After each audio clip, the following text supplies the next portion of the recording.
This is the solution to problem 470 of Halliday, Resnick, and Walker.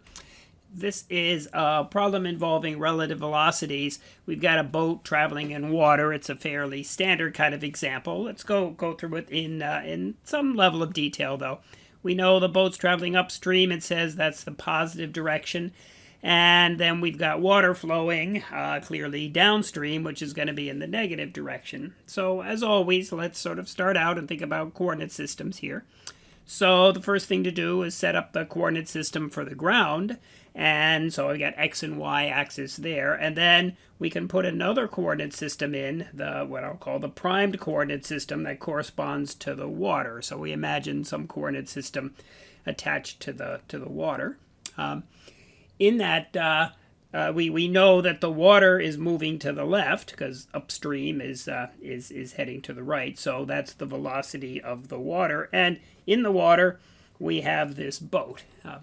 For right now, let's just think about, let's ignore the fact that the water is moving. Imagine the water being stationary.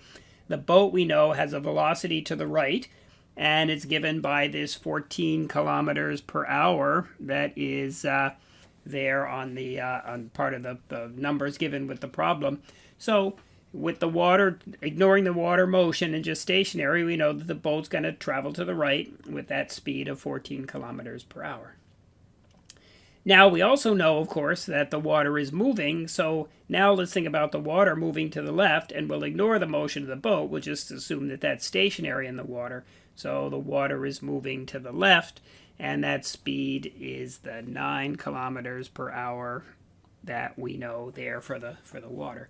Now you put that together, and what we have here is that the boat moves to the right and the water moves to the left, and then there's some net velocity of the boat relative to the ground, and so that's the thing that we're actually interested in thinking about.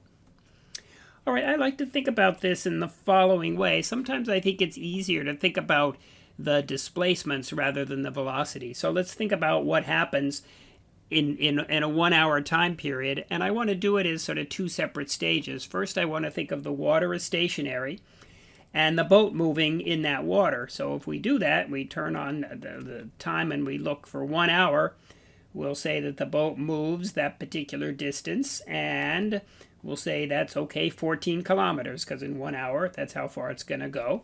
And I've labeled that distance d prime. Again, the primes are generally, you use the prime notation to represent the position or the velocity of an object relative to some coordinate system that's actually going to be moving.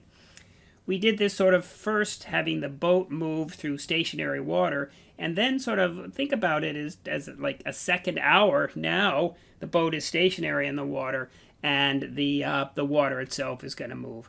So if you do that, then the boat and the water all move to the left.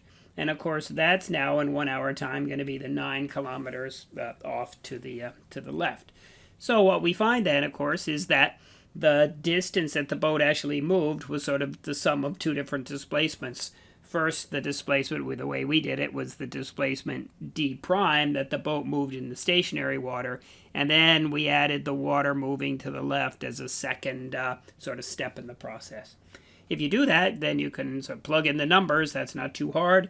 Minus 9 is the 9 kilometers, rather, is the distance that the water moved, and then the boat moved the 14 kilometers, so the overall is a total of 5. And if we want to know the velocity, that's not too challenging. This happened in the course of 1 hour, so we can say, all right, that 5 kilometers, that happened in 1 hour. And so it's basically the net velocity then of the boat relative to the shore is 5 kilometers an hour. So notice the boat is making some progress. It's heading up this way, 14 kilometers per hour relative to the water, but the water's kind of dragging it back at the 9 kilometers. So it's moving 5 kilometers per hour net.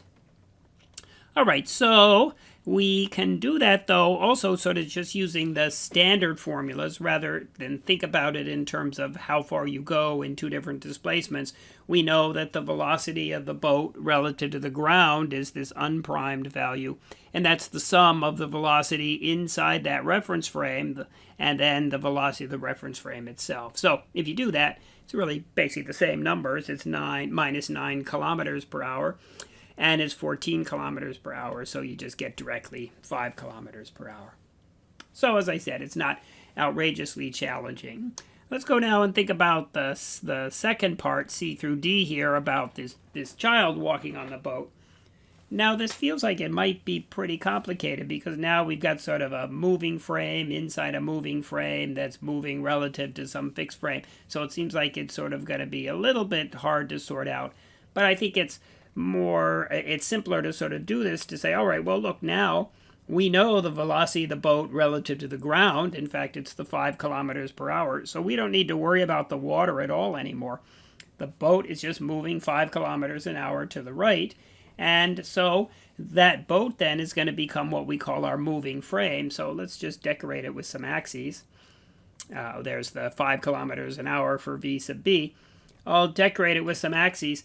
The x prime and the y prime axes are the axes that I attach to the sort of the moving frame. And notice I moved the velocity of the boat up here to attach it to the coordinate system. And I also change it to a capital V because I like to use capital letters to represent the motion of the frame itself. So if we do that, then we have a child that's on this boat and walking to the left, walking sort of from the front to the back. And so that velocity of the child is 6 kilometers per hour relative to the boat. So that becomes the VC prime. And then we've got this relative velocity kind of problem again. Now I could go through the same sort of analysis and say, all right, let's look an hour and find out how far the boat goes this direction, and then think about, all right, how far does the child go walking in the opposite direction for an hour. Of course, if you really did that, the kid would probably be falling off the back of the boat. We can still think about it that way. But in fact, now I think it's okay. You're probably all right to just go and look at the velocity addition equations to say, all right, the velocity of the child relative to the ground is going to be the sum of the velocity of the child on the boat plus the velocity of the boat. So in this case, we know the velocity of the boat is 5 kilometers per hour to the right.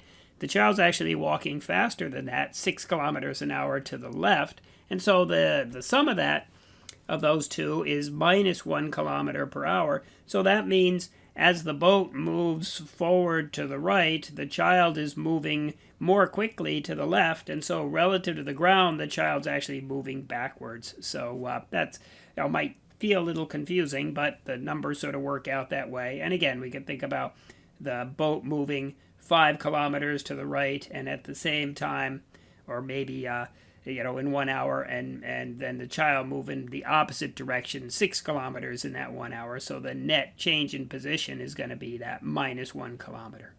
All right, so then that's the velocity and the direction answers to part C and D.